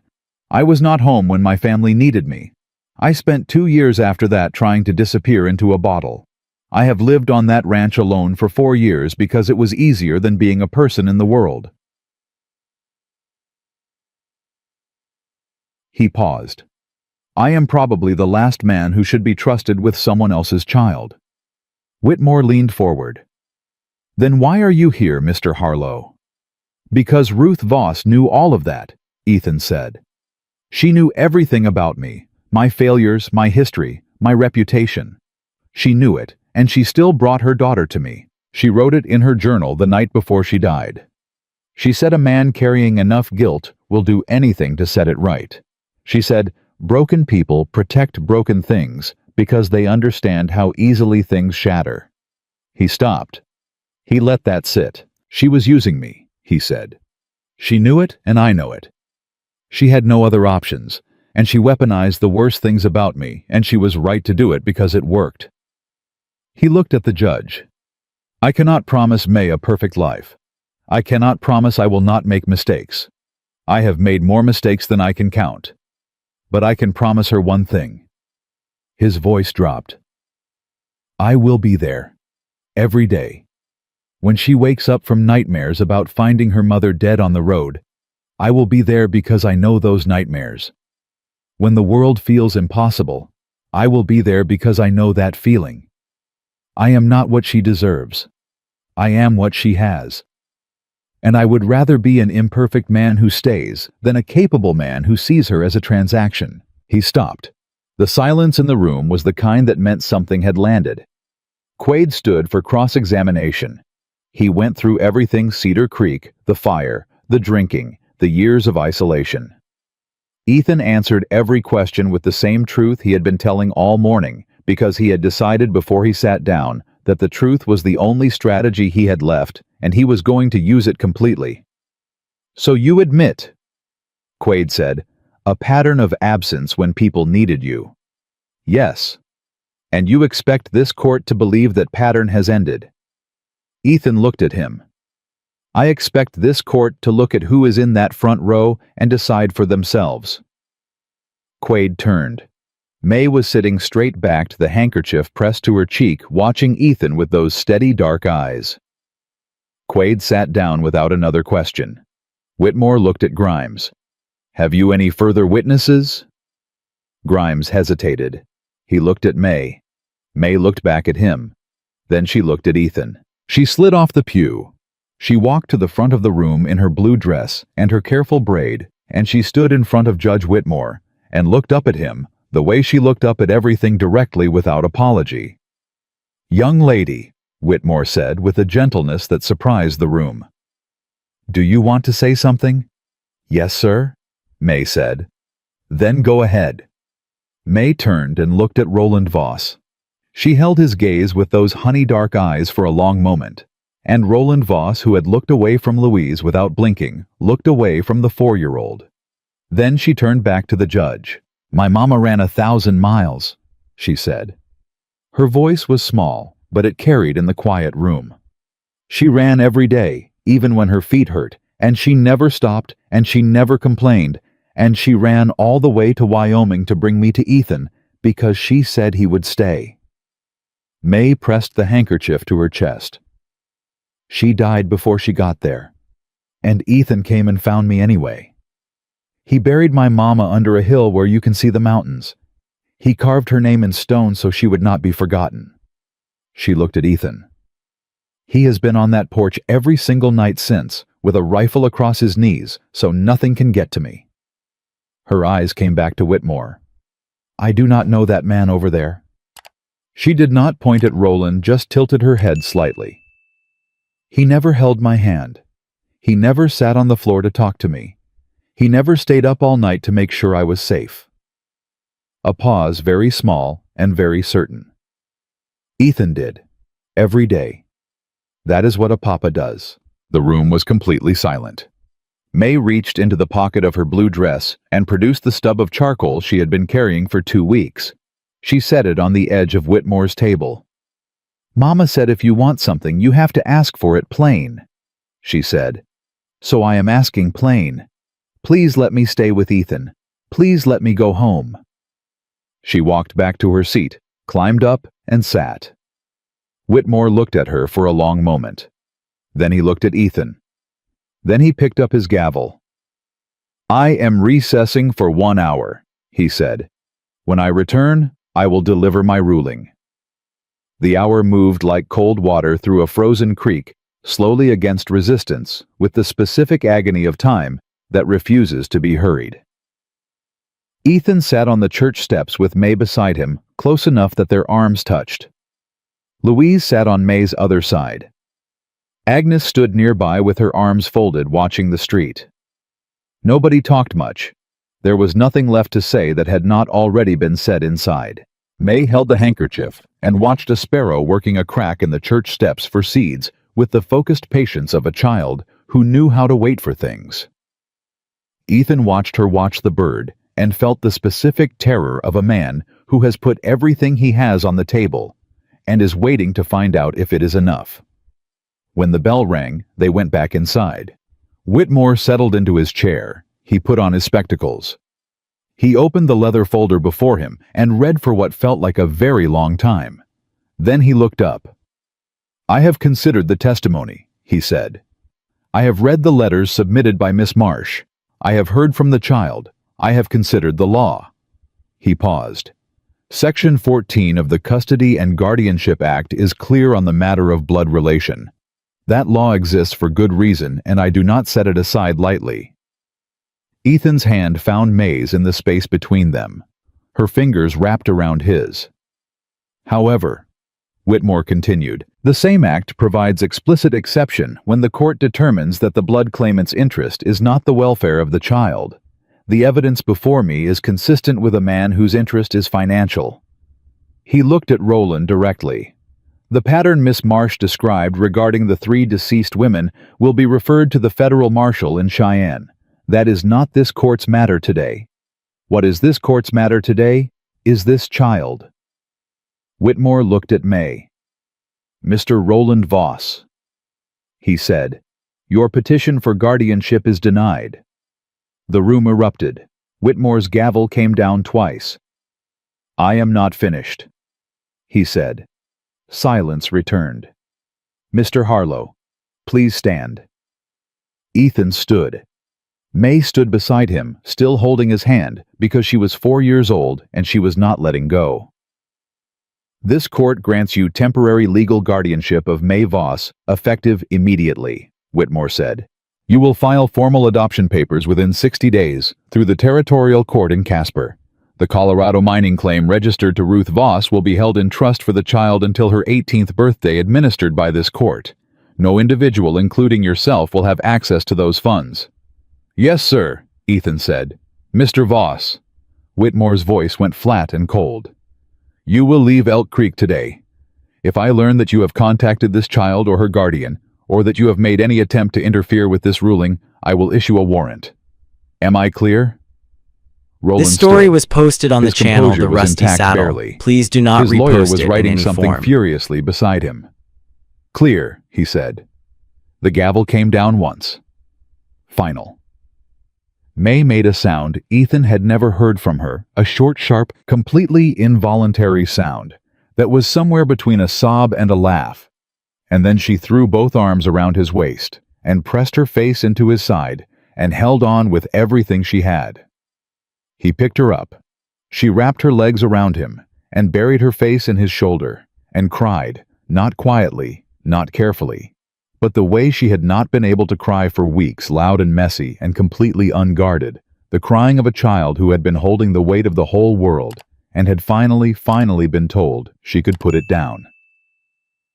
It is all right, he said against her hair. It is all right. We won. For real, she managed. For real. Forever. He held her tighter. Forever. Agnes put her arms around both of them, and Ethan let her, because there was nothing else to do. Louise stood nearby with her hand pressed to her mouth, her eyes bright. The 14 people who had come to stand with him were on their feet, and the sound in the room was the sound of a community that had decided something together and was glad of how it had gone. Ethan held May and felt her crying slow, and then stop, felt her breathing settle, felt the small fists at his back finally loosen. She lifted her face from his shoulder. Her eyes were red, and her cheeks were wet, and she looked more like a 4-year-old in that moment than she had looked since the first day in the wagon before the waiting, and the fear had made her careful and composed and impossibly old. She looked like a child, his child. Papa, she said. Just that. Just the word said plainly to make it real. Right here, he said. Right here. Roland Voss walked past them toward the door. He stopped for one moment close enough that Ethan could have touched him. He looked at May. He looked at Ethan, and something moved across his face that was not quite remorse and not quite recognition, but was something in the neighborhood of both the expression of a man catching a brief glimpse of what he had decided not to be. Then he walked out. The door closed behind him. And the room, warm and full and loud with the voices of people who had shown up when it mattered, held 2 people in the middle of it who had come to each other across grief and distance, and the worst the world could do, and had decided to stay. They rode home in the late afternoon, just the 2 of them, May sitting in front of Ethan on the saddle, the way she had that first day. Except this time, she leaned back against his chest without being asked, without the careful, rigid posture of a child who had not yet decided whether to trust the person holding her. She leaned back and let him carry her weight and watch the Wyoming land roll past in the golden light, and neither of them said anything for a long time, because some things were too large for words, and the silence around them was not empty, but full, the way silence got when it was made of something. Ethan, May said finally. Can we get the dog now? He laughed.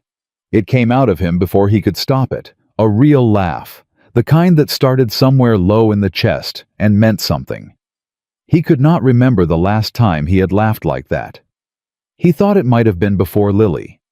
He thought it might have been a very long time ago. Yes, he said. We can get the dog. I already know what I am naming her. It has to be a her. For Mama. May turned the handkerchief over in her hands. I am going to name her Ruth. Ethan's throat tightened. He kept his voice even. That is a good name. Mama would have laughed at it. She always said she did not want anything named after her because names were for the living. May pressed the handkerchief to her cheek one last time, and then, in a motion so deliberate it was clearly something she had been thinking about for a while, she tucked it carefully inside the pocket of her blue dress. But I think she would have liked a dog with her name. She always wanted a dog. We could never have one because we were always moving. We are not moving anymore, Ethan said. No, May agreed. We are not. The ranch came into view, and May sat up straighter the way she always did when she saw it, a small unconscious straightening that Ethan had noticed from the third or fourth day, as if her body understood something her words had not caught up with, yet that this was the place, that this was where the moving stopped, that the sight of those low log walls and the barn and the corral meant she was allowed to exhale. He helped her down from the saddle, and she stood in the yard and looked at the cabin for a long moment, the same way she had looked at it the very first evening when she had been too exhausted and grief-worn to show anything on her face. She looked at it differently now. Her face was open, unguarded, a child's face wearing something that might become happiness if given enough time and room. Home, she said, the same word she had written in the dirt 3 weeks ago with a charcoal stub. Home. Ethan agreed. Agnes and Louise arrived an hour later, with food, more food than Ethan's kitchen had seen in 4 years. Covered dishes and a jar of Agnes's blackberry preserves, and a small cake that Louise had made in Agnes's kitchen, while the verdict was still being deliberated on the faith that there would be something to celebrate. I was not going to waste a good cake on a bad outcome, Louise said when Ethan raised an eyebrow at the timing. I was simply prepared for the right one. May ate 2 pieces and then fell asleep at the table, with her cheek against her folded arms, the blue handkerchief visible in her pocket, her breathing the slow, deep breathing of a child who had run out of things to be afraid of for the day. Ethan carried her to the bed and covered her, and stood for a moment looking at her in the lamplight. 4 years old, red hair against the pillow, one small fist curled beside her face. He had stood like this before in another room over another small sleeping child, and the grief of that memory came up in him the way it always did, sharp and clean and permanent. But something was different now. The grief was still there, would always be there, but it was not alone anymore. It was sitting beside something else, something warm and ongoing, and the two things existed together without one canceling the other. He went back to the table. Agnes was watching him. She had the look she wore when she was going to say something important and had decided not to dress it up. You should know, she said, that Marshal Briggs received a telegraph from Cheyenne this afternoon. Before the verdict. The federal office is opening an investigation into Roland Voss. The 3 women. Gerald Marsh's letters. She paused. Briggs said Roland likely knows by now. Sloan would have told him. Ethan sat down. Is he a flight risk? Briggs has someone watching the stage. But Ethan... Agnes leaned forward. This means it is truly over. Not just the custody, all of it. Roland is not walking away from a federal investigation with his money and his patience intact. He is going to spend the next years of his life answering for things he cannot afford to have answered. The room was quiet for a moment. Louise said, My father tried to stop him for years. He did not have enough left to do it. I tried, and I did not know how. She looked at her hands. A 4-year-old girl walked up to a judge today and asked plain, and that was what finally did it. She looked up. Ruth would have found that funny, in the best possible way. She would have found it exactly right, Agnes said. Ethan thought about Ruth Voss writing in her journal on the last night of her life. He thought about the calculation she had made the broken man, the guilt, the certainty that a man with nothing left to lose would fight hardest. He thought about how right she had been and how she had not lived to see it, and how the thing she built with the last of her strength was sitting asleep in the next room with a blue handkerchief in her pocket and a name picked out for a dog she had not met yet. She knew, he said quietly. She knew exactly what she was doing. The best mothers always do, Agnes said. Louise left before dark. She stood in the yard and looked at the cabin for a moment before she mounted and Ethan watched her from the porch. "Will you stay in Elk Creek?" he asked. "For a while. I want to be near her." Louise looked at him. "If that is all right with you." May should know her father's family, the good parts of it. Louise almost smiled. "I will try to be the good parts."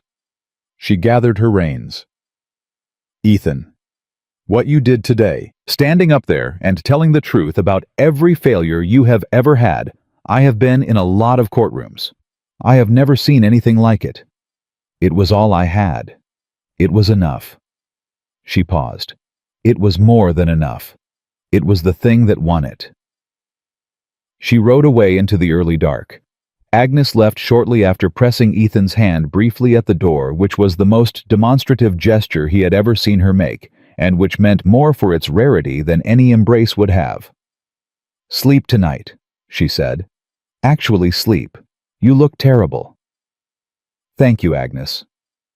I say it because I mean it. Good night." He sat on the porch until the stars came fully out. He did not bring the rifle. He sat with his hands open on his knees and looked at the road. This story was posted on the channel The Rusty Saddle. The road that had brought him to a broken wagon and a little girl humming in the dark. And he felt the night settle around him, the way it had settled around him every night for 4 years. Except that now it was not empty. Now it had weight and warmth, and the sound of a child breathing on the other side of the cabin door. And that changed everything about it, the same way a word changes everything about a sentence, the same way a presence changes everything about a room. He thought about Hannah. He thought about Lily. He did it deliberately, the way he had learned to do it over the past weeks, not running from the grief, but walking toward it, looking at it directly, letting it be what it was, without letting it be everything. He spoke to them the way he had spoken to them at the graves before the trial. Not a prayer, not exactly. Just the ongoing conversation he had been having with the dead for 4 years, except that it was different now because he had something new to tell them. "She won," he said quietly to the dark. "That little girl walked up to that judge, and she asked plain, and she won." He paused. "I thought you should know." The wind moved through the grass. The coyotes were quiet tonight. Somewhere in the barn, Dusty shifted and settled. He thought Lily would have loved May.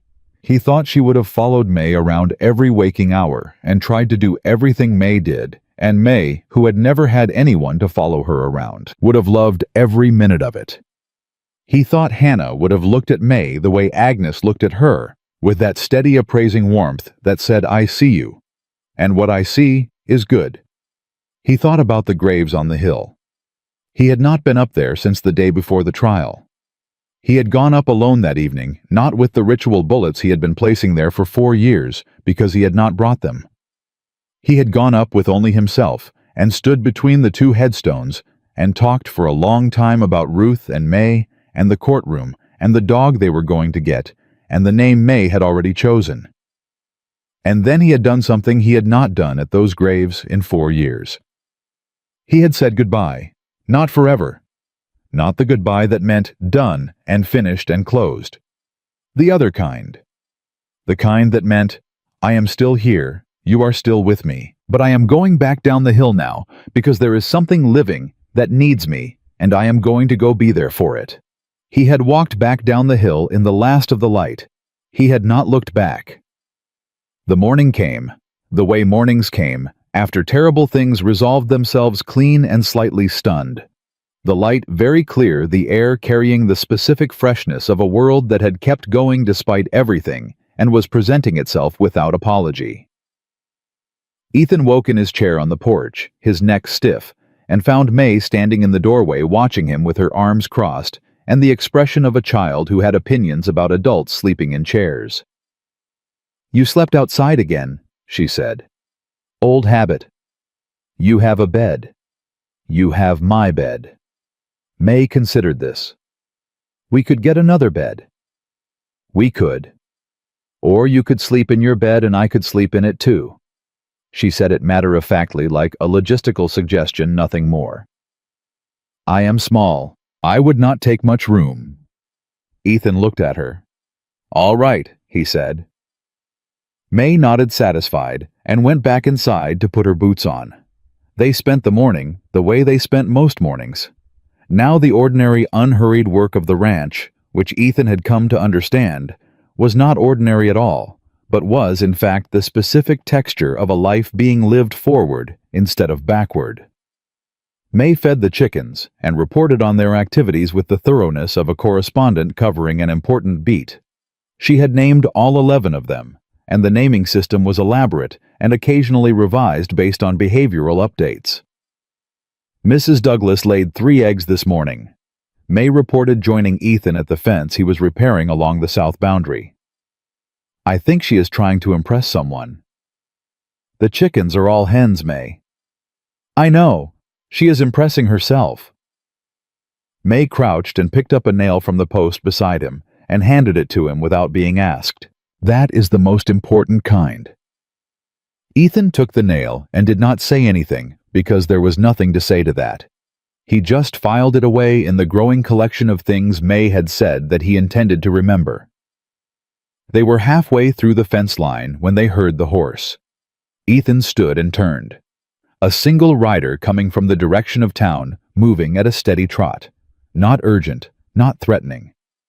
He relaxed by 1 degree and watched. It was Marshal Briggs. He dismounted at the fence and tied his horse, and walked over with his hat in his hand, which was either a courtesy gesture or a sign that what he had to say required some formality. Ethan had learned to read Briggs's hats. "Morning, Ethan. Miss May." He nodded to May, who nodded back with the seriousness she reserved for official interactions. "Morning, Marshal," she said. "I wanted to come by in person," Briggs said. "Roland Voss boarded the westbound stage this morning at 7. Carter Sloan left last night separately." Briggs looked at Ethan. "The Federal telegraph from Cheyenne was delivered to Voss at the boarding house at 6 this morning. He was on the stage by 7. A pause. "I think he understood what it meant." "Is he running?" "I think he is relocating strategically." Briggs allowed himself a small, dry expression. "The federal investigators will find him wherever he goes. That is their particular skill." He looked down at May. "You are safe, young lady. That is the short version." May thought about this. Then she said, "Was he always going to leave if we won?" Briggs looked at her with the expression adults wore when children asked questions that cut directly to the thing that had taken the adults much longer to arrive at. "I think men like Roland Voss always have an exit prepared," he said carefully. "They do not believe they will need it until they do." Mama said people like that were cowards dressed up as important. May picked up another nail and turned it in her fingers. She said the costume was very convincing, but the coward was always still in there. Briggs looked at Ethan. Ethan shrugged slightly. This was just May. "Your mother sounds like she was a remarkable woman," Briggs said. "She was everything." May said the same way she always said it, completely without qualification, as the simple and total truth that it was. Briggs stayed for coffee and left before noon.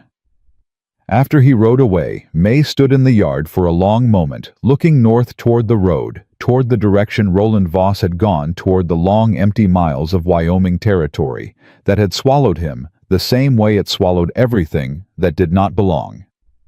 Then she turned around. She looked at the cabin. She looked at the barn. She looked at Ethan. "It is really over," she said. "It is really over." May pressed her lips together in the careful way she had, containing something larger than she was ready to show. Then she walked over to him and took his hand and held it with both of hers, the way she had that first morning on the porch, small fingers wrapped around his scarred knuckles. "Can we go see Mama?" she asked. "And Lily? And Hannah? Can we go up to the hill?" Ethan looked at her. "Yes," he said. "We can go." They walked up to the cottonwood tree in the afternoon light, taking their time. May picking up interesting stones along the way, with the attention of a collector, who believed that the value of a stone was entirely in whether it spoke to you. She arrived at the graves with 3 rocks and a piece of quartz that caught the light. She stood between the 2 sets of headstones and looked at them all.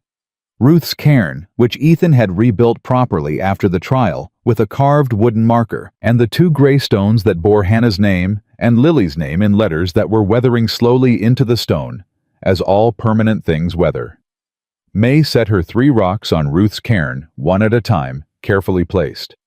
Then she looked at Lily's stone. She stood there for a long, quiet moment. Then she crouched down and set the piece of quartz at the base of the stone, where it caught the afternoon sun and threw small rainbows in the grass. She stood back up. "I think she would have liked that," May said. "I think she would have kept it in her pocket," Ethan said. "She kept everything in her pockets. Hannah was always finding rocks." May almost smiled. "Like me." "Like you." May looked at Ruth's marker. She touched the carved letters the way she always touched them, running her finger slowly along each one, learning them by touch as much as sight. "Mama," she said quietly, "we won, me and Ethan, like you planned." She paused. "I know you know already, but I wanted to say it out loud." Her finger traced the last letter. "I am going to be okay. I think you knew that too." She lifted her hand. "I love you. I am going to keep loving you. I am just going to do it from here now, where I am staying." She stepped back. She took Ethan's hand. They stood together under the cottonwood tree as the light went long and golden across the Wyoming hills, the wind moving through the branches overhead, in the way it always moved, making the sound of things being said in a language just past understanding. The dead were quiet beneath their stones. The living stood in the afternoon, and let the day do what days do, move forward, carry them along, take them somewhere new, whether they were ready or not. "Ethan," May said, "right here. Do broken people really get better?"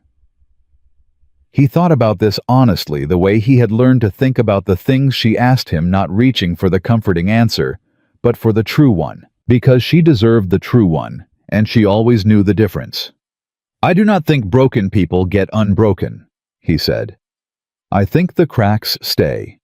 I think you learn to live with the cracks, and sometimes, if you are lucky, something gets in through the cracks that would not have gotten in otherwise.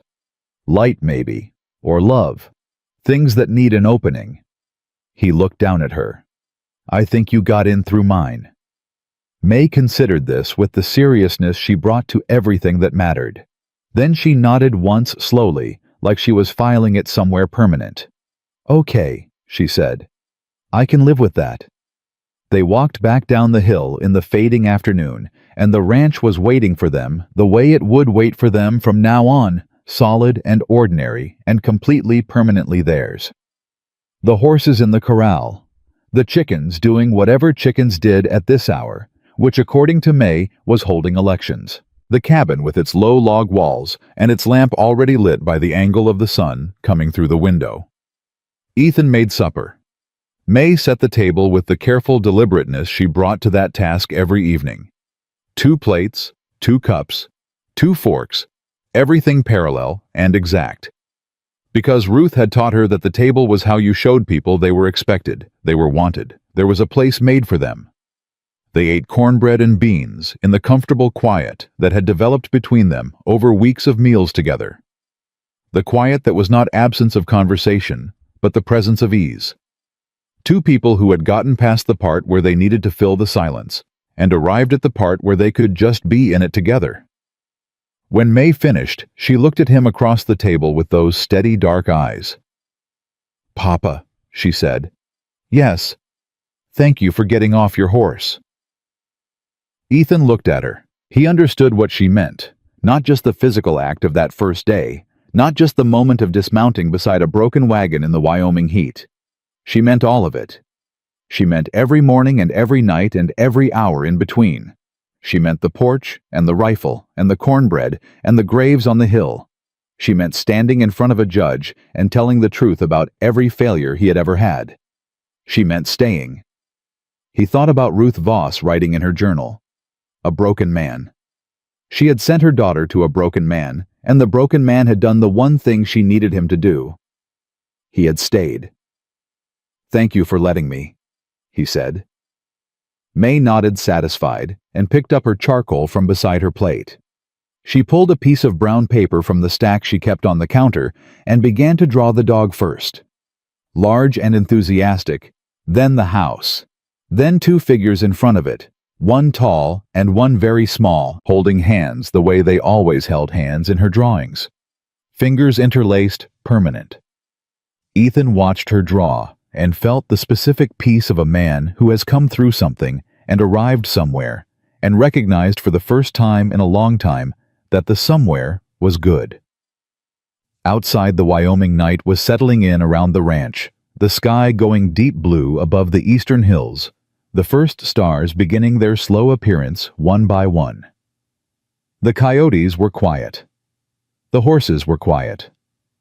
The land was doing what land did at the end of a long day, breathing out, going still, holding everything on its surface with the patient indifference that made it both harsh and beautiful.